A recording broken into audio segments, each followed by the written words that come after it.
À l'automne 1941, les Britanniques mettent en service un nouvel avion de chasse, le Hawker Typhoon. Sur le papier, c'est une machine très avancée, capable d'atteindre des vitesses inédites grâce à son moteur extrêmement puissant, le Napier Sabre. Mais il y a un problème, l'avion a été envoyé au front beaucoup trop tôt. Et forcément, les défauts apparaissent rapidement. Certains sont critiques, notamment des faiblesses structurelles. Mais il y a aussi un autre souci, moins évident au départ, qui va pourtant jouer un rôle clé, l'épaisseur de son aile. Cette aile est très efficace à basse vitesse. Elle offre beaucoup de portance, et surtout suffisamment d'espace pour embarquer du carburant et de l'armement. Mais dès que l'avion s'approche de sa vitesse maximale, un phénomène apparaît. La traînée augmente brutalement. Résultat, l'avion devient instable, avec des vibrations importantes. Ce phénomène, qu'on appelle aujourd'hui la compressibility, est lié aux vitesses proches de celles du son.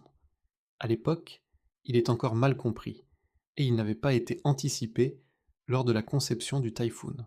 Les ingénieurs s'en rendent compte assez vite, dès le milieu de l'année 1940, avant même que le problème ne devienne critique en opération, la société Hawker Aircraft, dirigée par son concepteur principal Sidney Cam, commence à travailler sur une nouvelle aile. Cette nouvelle aile est beaucoup plus fine. Le rapport entre son épaisseur et sa corde est fortement réduit et le point d'épaisseur maximale est déplacé vers l'arrière.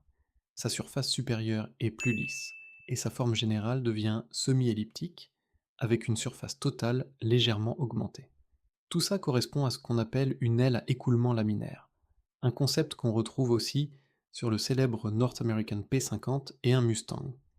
Et les résultats sont là, de meilleures performances à haute vitesse, une stabilité accrue, moins de vibrations et surtout d'excellentes capacités en piqué. Mais il y a aussi un inconvénient. Cette aile plus fine offre moins de place pour le carburant. Du coup, il faut repenser une partie de l'avion.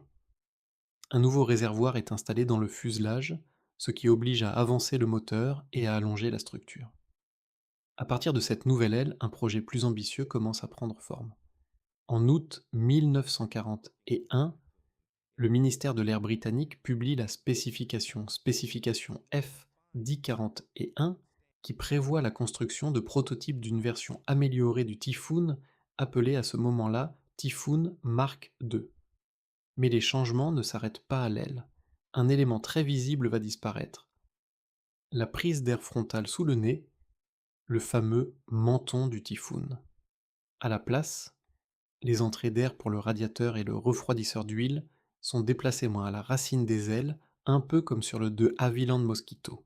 Avant tout, pour soutenir la chaîne, abonne-toi, mets un like et booste la vidéo si tu as la possibilité de le faire, ça m'aide beaucoup à me développer.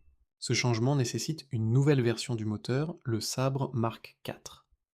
Sauf que ce moteur pose rapidement des problèmes de fiabilité. Du coup, au printemps 1942, les ingénieurs décident de ne pas dépendre d'un seul moteur et d'explorer plusieurs options. Le projet évolue alors rapidement. En juin, le nombre de prototypes est augmenté et en août, tout est réorganisé. Le Typhoon Mark II change de nom et devient officiellement le Hawker Tempest. Officiellement, c'est parce que les modifications sont trop importantes pour garder l'ancien nom. Mais en réalité, il y a aussi une question d'image. Le Typhoon traîne déjà une mauvaise réputation auprès des pilotes, notamment à cause de ses problèmes structurels. Plusieurs versions du Tempest sont alors envisagées, chacune avec un moteur différent. Le Mark I doit utiliser le Sabre Mark IV avec les nouvelles entrées d'air dans les ailes. Le Mark II est prévu avec un moteur radial Bristol Centaurus. Les Mark III et IV doivent recevoir le moteur Rolls-Royce Griffon, tandis que le Mark V sert un peu de solution de secours avec le Sabre Mark II déjà existant.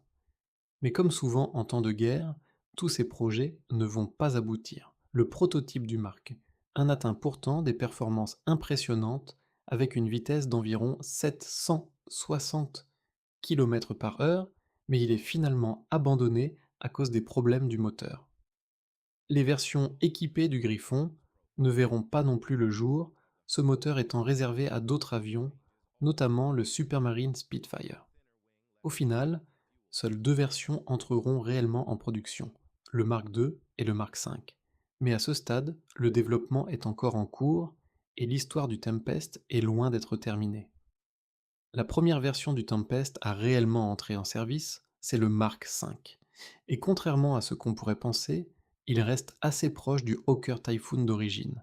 Il conserve la prise d'air sous le nez, ce fameux menton, ainsi que le moteur Napier-Sabre en version Mark II. Mais en réalité, c'est un avion profondément transformé. La modification la plus importante, c'est bien sûr sa nouvelle aile, entièrement repensée. À ça s'ajoute un empennage agrandi pour améliorer la stabilité, une verrière en bulle qui offre une visibilité bien meilleure aux pilotes et une hélice à 4 pales plus efficace. Le Tempest Mark V effectue son premier vol le 2 septembre 1942. Ensuite, il passe plusieurs mois en phase d'amélioration jusqu'à ce que le premier exemplaire de série soit prêt en juin 1943. Les 100 premiers appareils produits forment ce qu'on appelle la première série. Cette première série se distingue notamment par son armement, 4 canons de 20 mm Hispano Mark II qui dépassent légèrement du bord d'attaque des ailes. Les versions suivantes recevront des canons améliorés, plus compacts et avec une meilleure cadence de tir. Autre limite importante, ces premiers Tempest ne peuvent pas encore emporter de charges externes comme des bombes, des roquettes ou des réservoirs supplémentaires. En janvier 1944, l'avion est évalué par l'Air Fighting Development Unit. Et là, le verdict est très clair. Il surpasse largement le Typhoon. Il est plus rapide à toutes les altitudes, monte plus vite, plonge mieux, reste stable à haute vitesse, et grâce à l'ajout d'ailerons assistés, il a aussi un excellent taux de roulis. Le seul vrai défaut, c'est sa capacité en carburant un peu plus faible. Mais comme l'avion est plus aérodynamique, son autonomie reste globalement équivalente. Quand on le compare à d'autres avions, alliés comme allemands, le Tempest est globalement supérieur. Mais seulement jusqu'à environ 6000 mètres d'altitude. Et ça vient du moteur. Le Sabre est un moteur révolutionnaire, capable après-guerre de dépasser les 3000 chevaux. Mais à ses débuts, il est encore imparfait. Les ingénieurs passent beaucoup de temps à corriger ces problèmes, et ils n'arrivent pas à optimiser son compresseur aussi efficacement que celui du moteur Rolls-Royce Merlin. Résultat, comme le Typhoon, le Tempest est moins performant en haute altitude. En revanche, à moyenne et basse altitude, c'est une machine redoutable. Début 1944, les premiers exemplaires arrivent enfin dans des unités opérationnelles. Les deux premiers escadrons à en être équipés sont le numéro 3, squadron de la RAF, et le numéro 486, squadron de la Royal New Zealand Air Force. En avril 1944, le Tempest entre en service actif, au départ sur des missions assez simples, comme l'escorte et le sauvetage. L'idée initiale était d'avoir une escadre complète, prête pour le débarquement de Normandie, mais les retards s'accumulent. Du coup, une unité est formée avec seulement 2 escadrons. La numéro 150 Wing, basée à RAF Newchurch, sous le commandement de Roland Bimont, qui deviendra une figure emblématique. Le 6 juin 1944, jour du débarquement de Normandie, ces Tempest sont chargés de couvrir les plages. Mais la Luftwaffe est quasiment absente ce jour-là. Leur première victoire aérienne n'arrive que 2 jours plus tard, le 8 juin, lors d'un affrontement au-dessus de Rouen contre des chasseurs allemands, Messerschmitt Bf-109. Le bilan est positif. 3 avions ennemis abattus pour un Tempest perdu à cause d'une panne moteur. Mais très vite, leur mission change complètement. La numéro 150, Wing, est rappelée pour défendre la Grande-Bretagne contre une nouvelle menace, la bombe volante V, un flying bomb.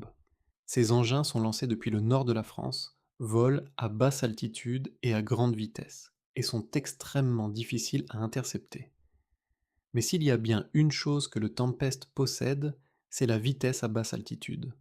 Le 16 juin 1944, les Tempest participent à leur première patrouille anti-V1 appelée Diver Patrol.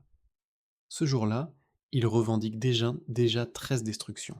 Et en quelques semaines, ce chiffre explose. À la mi-août, ils ont abattu plus de 600 V1. Le Tempest s'impose alors comme le meilleur intercepteur contre cette menace, prouvant qu'il n'était pas seulement un excellent chasseur, mais aussi une arme parfaitement adaptée aux nouveaux défis de la guerre moderne. Le Tempest va rapidement se faire une réputation de véritable tueur de V1, surtout grâce à sa stabilité exceptionnelle à haute vitesse. La crise des bombes volantes. Sans un flying bomb dure jusqu'à la mi-septembre 1944, moment où les défenses britanniques deviennent plus efficaces, notamment grâce à une meilleure coordination entre radars et artillerie anti-aérienne. Pendant ce temps, une deuxième escadre de Tempest est formée, avec de nouveaux escadrons convertis sur cet avion. Libérés de leur mission anti-V1, ils sont envoyés sur le continent pour soutenir l'opération Market Garden à partir de septembre 1944. À la fin du mois, plusieurs escadrons sont intégrés à la 2e Tactical Air Force. Après plusieurs déplacements, ils s'installent finalement à Volkel, un aérodrome avancé aux Pays-Bas. Pendant près de 6 mois, ils participent aux combats intenses dans la région du Rhin. Là, le Tempest affronte les chasseurs allemands les plus récents, comme le Focke-Wulf FW 190D9, ainsi que les nouveaux avions à réaction qui apparaissent de plus en plus souvent. Un épisode marquant a lieu le 11 février 1945. Le squadron leader David Fairbanks effectue une mission de reconnaissance armée près de Hanovre lorsqu'il repère un jet allemand. Il le poursuit sur une trentaine de kilomètres, alternant entre nuages et visibilité réduite. Le pilote allemand, Hans Felde, pense avoir semé son poursuivant et entame son approche pour atterrir. Mais à basse vitesse, au moment où il sort son train d'atterrissage, il devient vulnérable. Fairbanks en profite. Une courte rafale suffit pour incendier l'appareil qui s'écrase sur la piste. Officiellement, la victoire est attribuée à un Messerschmitt Me E262, mais il s'agissait en réalité d'un Arado AR 234, un bombardier à réaction encore très rare à l'époque.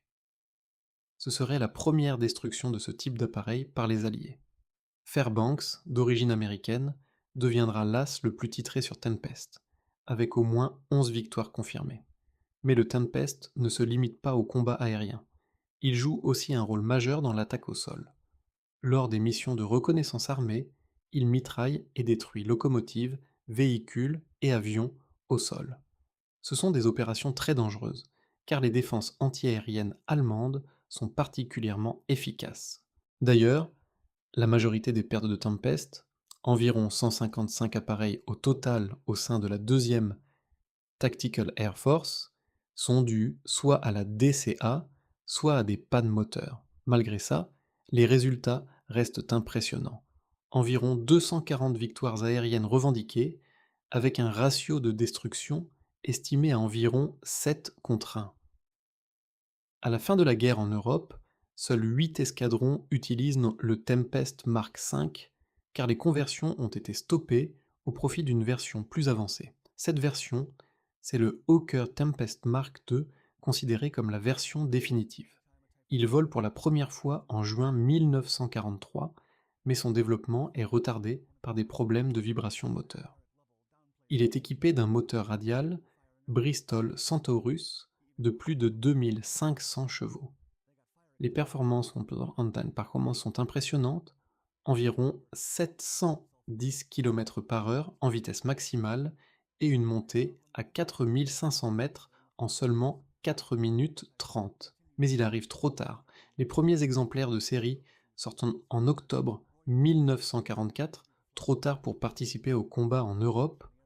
En avril 1945, ces avions sont envoyés au Soudan, à Khartoum, pour des essais en conditions tropicales en vue d'un déploiement en Asie du Sud-Est.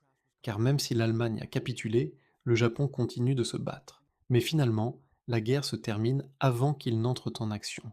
Résultat, seul le Tempest Mark V, aura réellement combattu pendant la Seconde Guerre mondiale. Après-guerre, une autre version voit le jour, le Mark VI, équipé d'un moteur Sabre Mark V et avec des modifications sur les entrées d'air. Au total, environ 1400 Tempest, toutes versions confondues, sont construits. Et surtout, là maintenant, le Tempest va donner naissance à un autre avion mythique, le Hawker Sea Fury, souvent considéré comme l'un des meilleurs chasseurs à hélice jamais conçus. Alors oui, le Tempest arrive trop tard pour changer le cours de la guerre. Les Alliés auraient gagné avec ou sans lui. Mais s'il avait été disponible plus tôt, son impact aurait été énorme. À basse et moyenne altitude, c'était tout simplement l'un des meilleurs chasseurs de son époque, au niveau des meilleurs appareils allemands, comme le FW-190 90 Dora. Et au fond, il représente un peu l'apogée des avions à hélice. Ce qui pose une question intéressante: est-ce qu'on avait atteint le maximum de ce type de technologie, ou est-ce qu'il restait encore du potentiel à exploiter? La question restera sans vraie réponse, parce qu'au même moment, une nouvelle ère commence, celle des avions à réaction.